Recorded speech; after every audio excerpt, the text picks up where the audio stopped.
Assalamu alaikum students. My name is Mohammad Awais Sadiq and I am your class 12 mathematics teacher. Students, आज के lecture में हम start करेंगे chapter number 2। Chapter number 2 है differentiation. तो आइए चलते हैं व्हाइट बोर्ड की तरफ और आज का लेक्चर शुरू करते हैं। आज के लेक्चर में हम स्टार्ट करेंगे चैप्टर नंबर 2।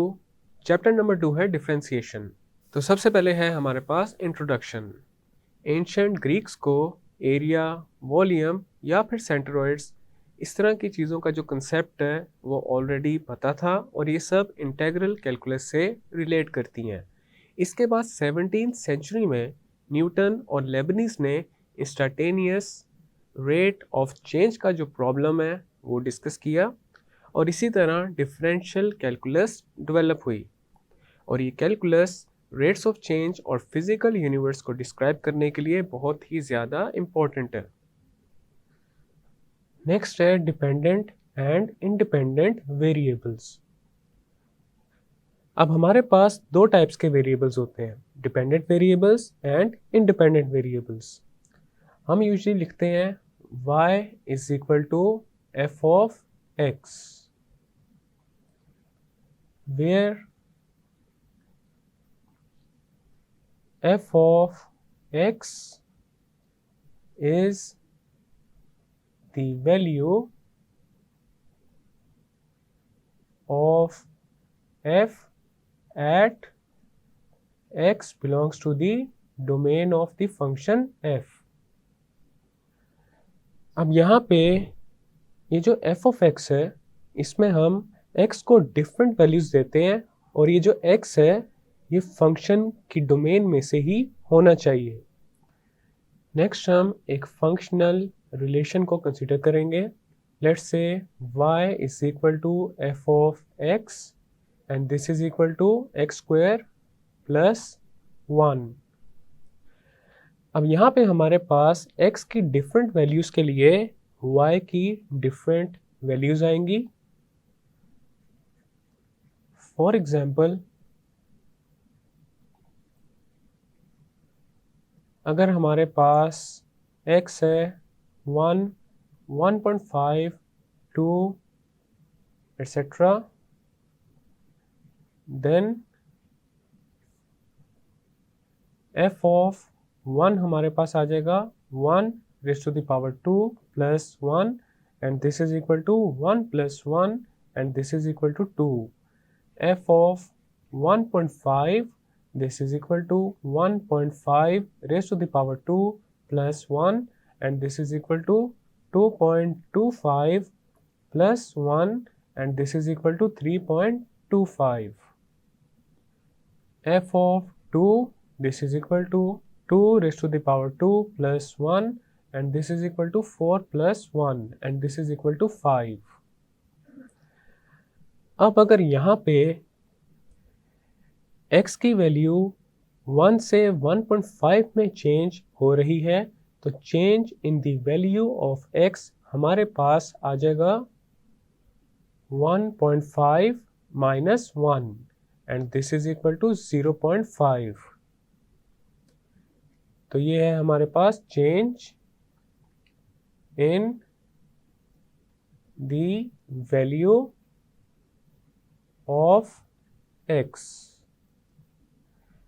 अब इस चेंज के कॉरेस्पॉन्डिंग f ऑफ x या y की वैल्यू हमारे पास आ जाएगी f of 1.5 minus f of 1 and this is equal to 3.25 minus 2 which is equal to 1.25। तो ये है change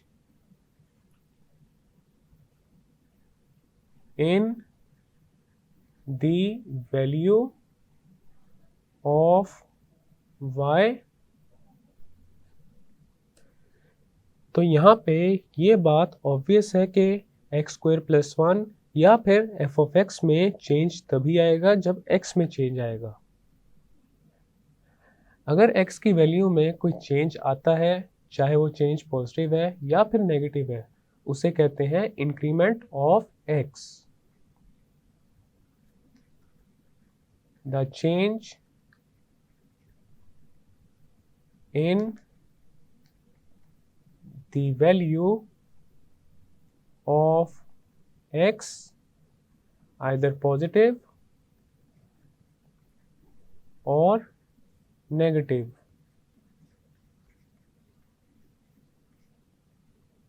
is called the increment of x,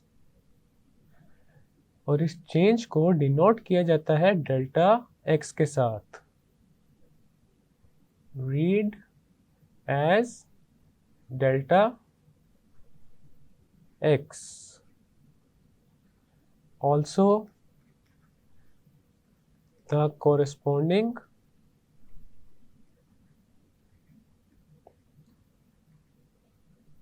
change in y or f of x for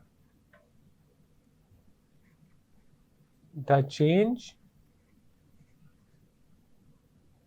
delta x in the value of x is denoted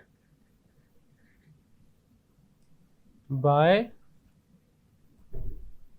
delta y or delta f, and delta f is equal to f of x plus delta x minus f of x. तो variables की जो values हैं उनमें इस तरह के जो small changes हैं they are taken as increments of variables. अब यहाँ पे हम ये बात डिस्कस कर चुके हैं कि जब वेरिएबल x में कोई चेंज आएगा तो उसके कॉरेस्पॉन्डिंग y में या फिर f of x में चेंज आएगा. तो यहाँ पे जो वेरिएबल x है वो एक इंडिपेंडेंट वेरिएबल है और जो वेरिएबल y है या फिर फंक्शन है वो एक डिपेंडेंट वेरिएबल है और y डिपेंड कर रहा है x पे.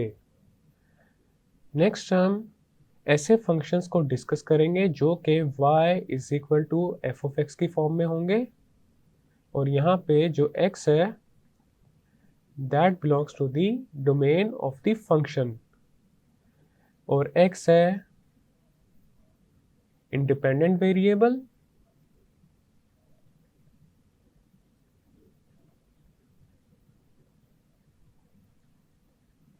And y is a dependent variable और ये जो y है ये डिपेंड कर रहा है x पे.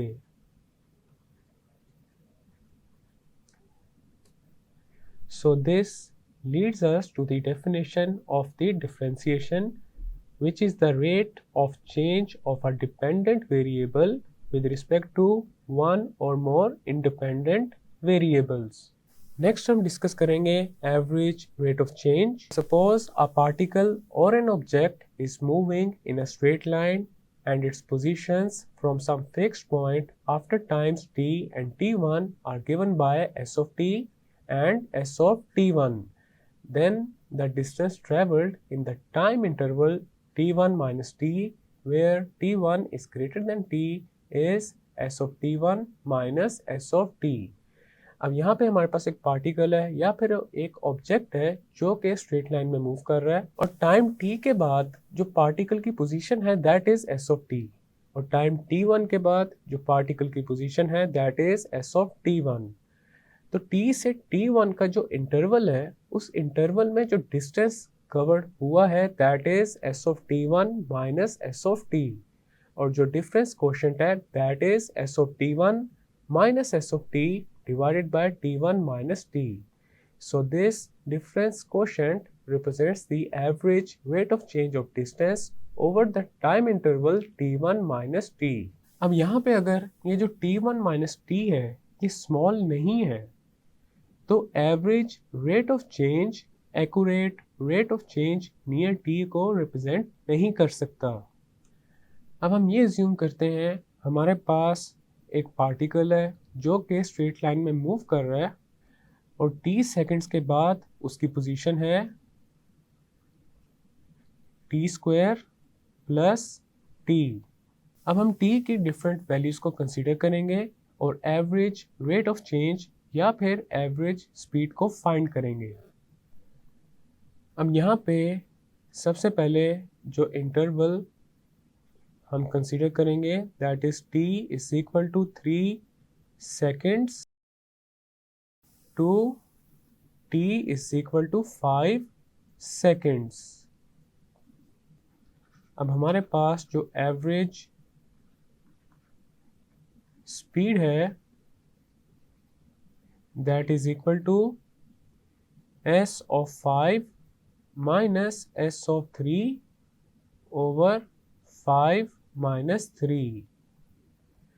अब s of 5 हमारे पास आ जाएगा 5 square plus 5 minus s of 3 आ जाएगा 3 square plus 3 over 5 minus 3 and this is equal to 25 plus 5 minus 9 plus 3 over 5 minus 3 and this is equal to 30 minus 12 over 2 and this is equal to 9. Next term interval जो consider करेंगे वो है t is equal to 3 seconds to t is equal to 4 seconds. So average speed, this is s of 4 minus s of 3 over 4 minus 3 and this is equal to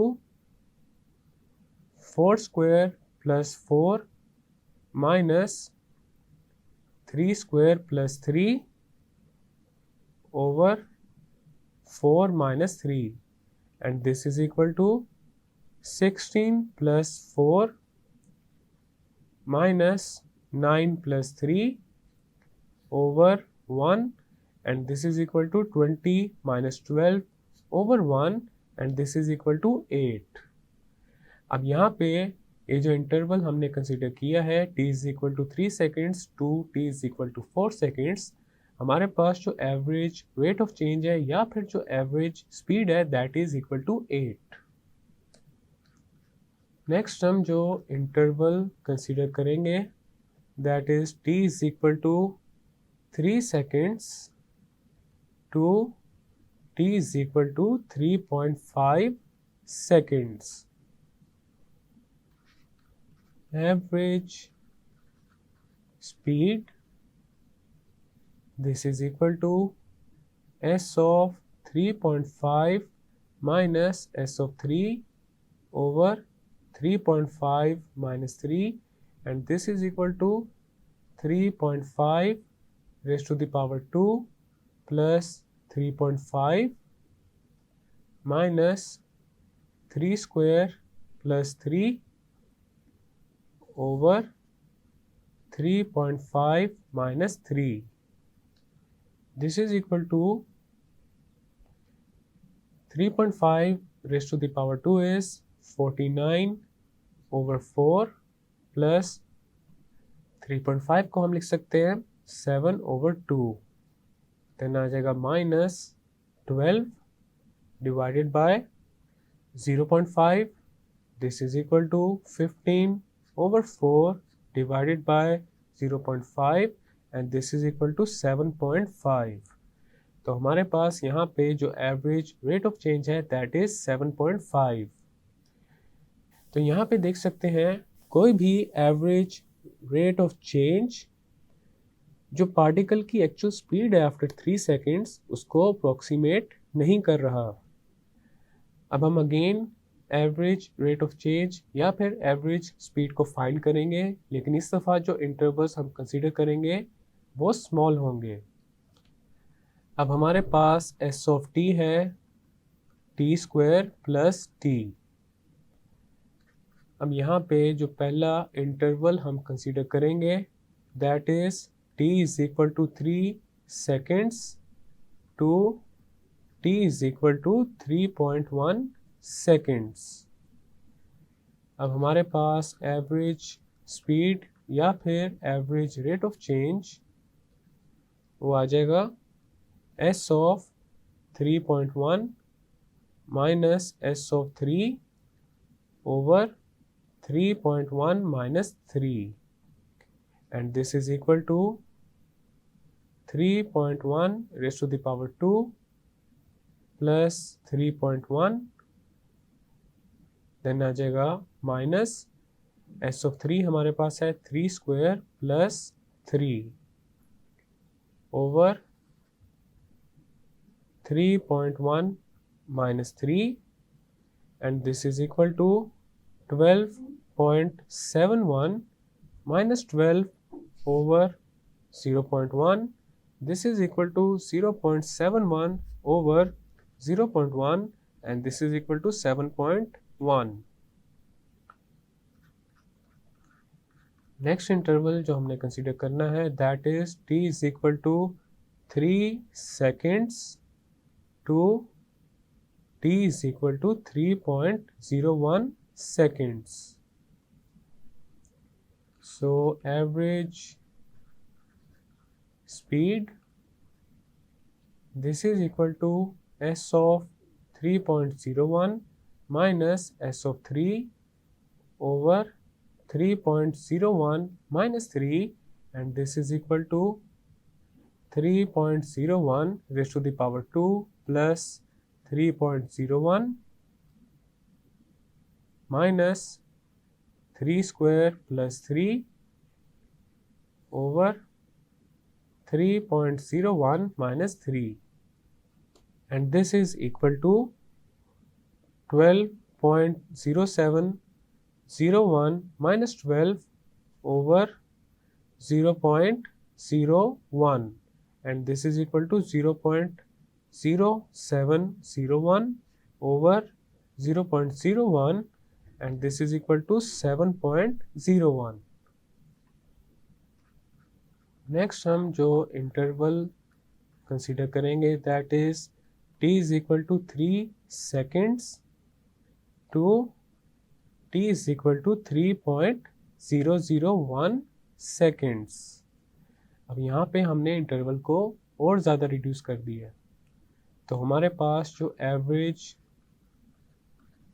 speed है that is s of 3.001 minus s of 3 over 3.001 minus 3. This is equal to 3.001 raised to the power 2 plus 3.001 minus 3 square plus 3 over 3.001 minus 3, and this is equal to 12.007001 minus 12 over 0.001, and this is equal to 0.007001 over 0.001, and this is equal to 7.001. तो यहाँ पे हमारे पास जो average rate of change है after 3 seconds वो approach कर रहा है 7 मीटर्स पर सेकंड को, और जैसे जैसे इंटरवल को स्मॉल कर दिया जाए तो हमारे पास एक्यूरेसी इंक्रीज होती जाएगी। So we can say that the speed of the particle is 7 metres per second after 3 seconds. अगर हमारे पास T1 जो है that is equal to T plus delta T। अब यहाँ पे हमने T का लिया है इंक्रीमेंट, T में एक बहुत ही स्मॉल चेंज को ऐड कर दिया है, तो हमारे पास जो डिफरेंस कोशेंट है वो होता है S of T1 minus S of T over T1 minus T। अब T1 है हमारे पास T प्लस डेल्टा T के इक्वल, तो t1 माइनस टी आ जाएगा डेल्टा टी। अब जो डिफरेंस कोशेंट है वो आ जाएगा s of t plus delta T minus s of t over delta T, which represents the average rate of change of distance over interval delta t and अब अगर यहाँ पे ये जो डिफरेंस कोशेंट है इसके ऊपर हम लिमिट अप्लाई करते हैं S delta T approaches zero, तो हमारे पास आ जाएगा limit delta T approaches zero S of T plus delta T minus S of T over delta T. तो इसे कहते हैं instantaneous rate of change of distance s at time t is called the instantaneous rate of change of distance s at time t।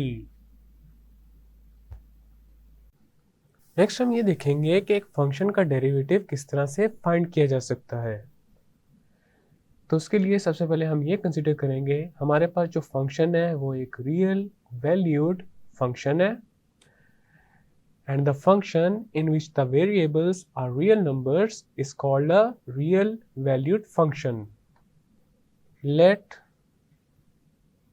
f be a real valued function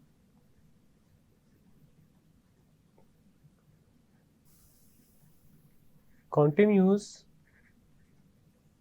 in the interval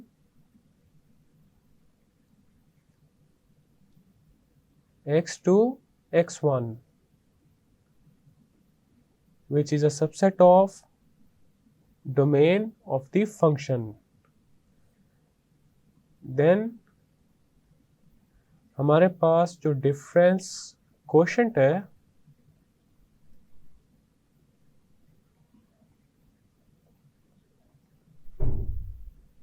that would be f of x1 minus f of x over x1 minus x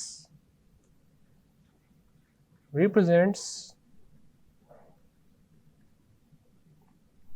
the average rate of change in the value of f with respect to the change x1 minus x in the value of independent variable x। अब अगर यहाँ पे हम limit apply करें when x1 approaches x तो हमारे पास आ जाएगा if x1 approaches 2x, then limit x1 approaches x, f of x1 minus f of x over x1 minus x. तो ये रिप्रेजेंट कर रहा है instantaneous rate of change of the function with respect to x, provided this limit exists, is called the instantaneous rate of change of f with respect to x at x, and is written as f prime of x. अब अगर यहाँ पे हम x1 को zoom कर लें x plus delta x के equal, so this implies that x1 minus x would be equal to delta x. तो हमारे पास अब आ जाएगा f of x plus delta x, f of x1 की जगह आ गया है f of x plus delta x, then आ जाएगा minus f of x over x1 minus x की जगह आ जाएगा delta x.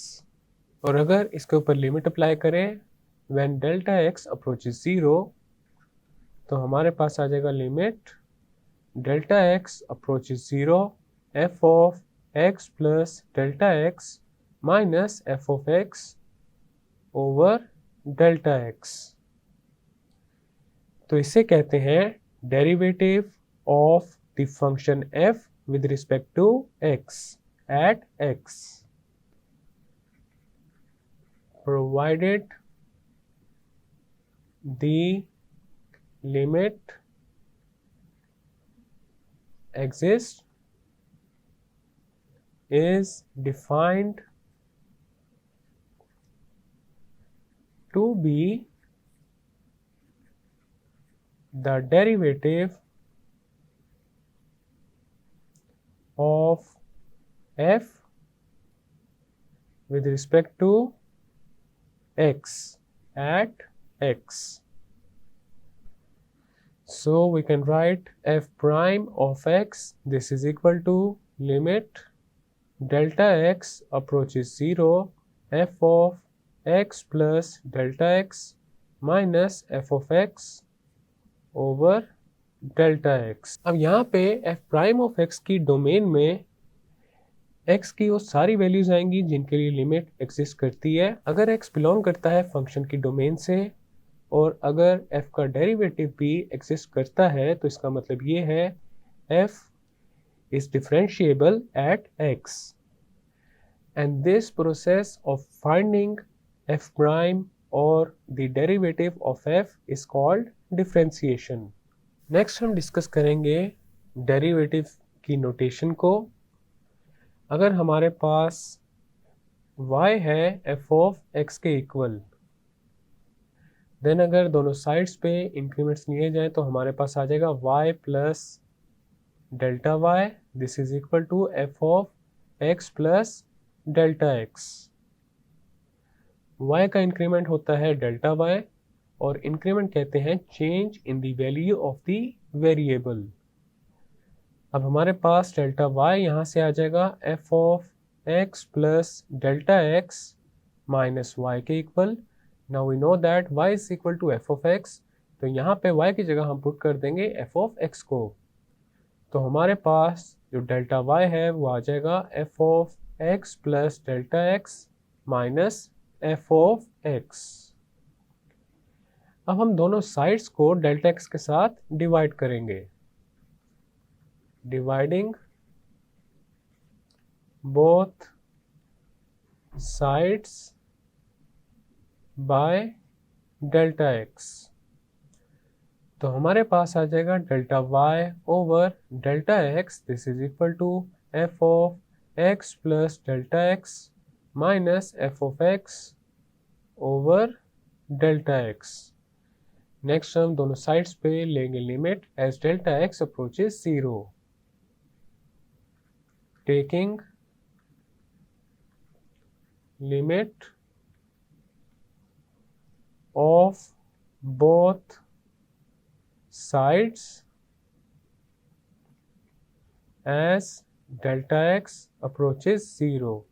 तो हमारे पास आ जाएगा limit delta x approaches 0 delta y over delta x, this is equal to limit delta x approaches 0 f of x plus delta x minus f of x over delta x। अब हमारे पास ये जो left hand side है limit delta x approaches 0 delta y over delta x, इसको हम denote करेंगे dy over dx के साथ। Limit delta x approaches 0 delta y over delta x is denoted by dy over dx। और हम जानते हैं limit delta x approaches 0 f of x plus delta x minus f of x over delta x को हम लिखते हैं f prime of x। So dy over dx this is equal to f prime of x। अब यहाँ पे ये जो dy over dx है, इसका मतलब ये है derivative of y with respect to x। इसका मतलब ये नहीं है कि dy dx के साथ डिवाइड हो रहा है, और dy ओवर dx को हम y प्राइम भी लिख सकते हैं। This is equal to f prime of x। Next हम देखेंगे डिफरेंट नोटेशंस को जो कि डिफरेंट मैथमेटिशियंस ने इंट्रोड्यूस की हैं। लेबनिज की नोटेशन है dy ओवर dx और df ओवर dx। न्यूटन की नोटेशन है f dot of x। Lagrange की जो नोटेशन है that is f prime of x, और कॉशी की जो नोटेशन है डेरिवेटिव्स को रिप्रेजेंट करने के लिए वो है d f ऑफ x। तो ये है हमारे पास डेरिवेटिव्स को रिप्रेजेंट करने के लिए कुछ notations. Now we know that f prime of x this is equal to limit delta x approaches 0 f of x plus delta x minus f of x over delta x। अब अगर यहाँ पे हम x plus delta x को x के साथ replace कर दें और x को a के साथ रिप्लेस कर दें, if we replace x plus delta x by x and x by a, then the expression f of x plus delta x minus f of x becomes f of x minus f of a, and the change delta x in the independent variable in this case वो आ जाएगा हमारे पास x minus a के equal. So the expression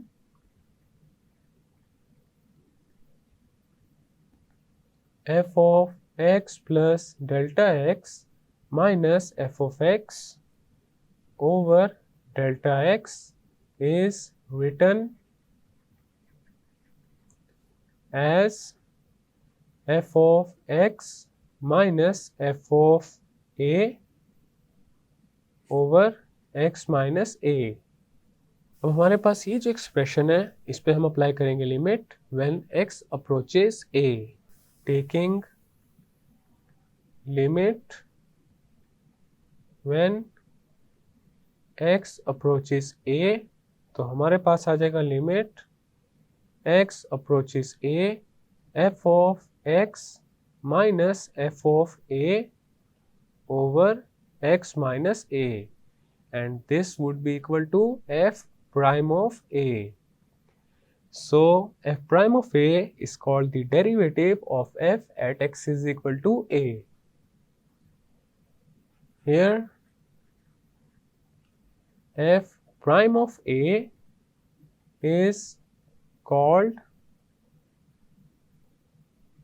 the derivative of f at x is equal to a. Students, आज के lecture में हमने सबसे पहले ये सीखा है कि डिपेंडेंट और इंडिपेंडेंट वेरिएबल्स में क्या डिफरेंस है। देन हमने एवरेज रेट ऑफ चेंज के टॉपिक को पढ़ा है और इसके अलावा हमने ये सीखा है कि एक फंक्शन का डेरिवेटिव क्या होता है। एंड देन हमने ये भी डिस्कस किया है कि डेरिवेटिव्स को रिप्रेजेंट करने के लिए कौन कौन सी नोटेशंस को यूज़ किया जाता है। मैं उम्मीद करता हूँ आपको आज का लेक्चर समझ आ चुका होगा। हम मिलेंगे अब अगले लेक्चर में।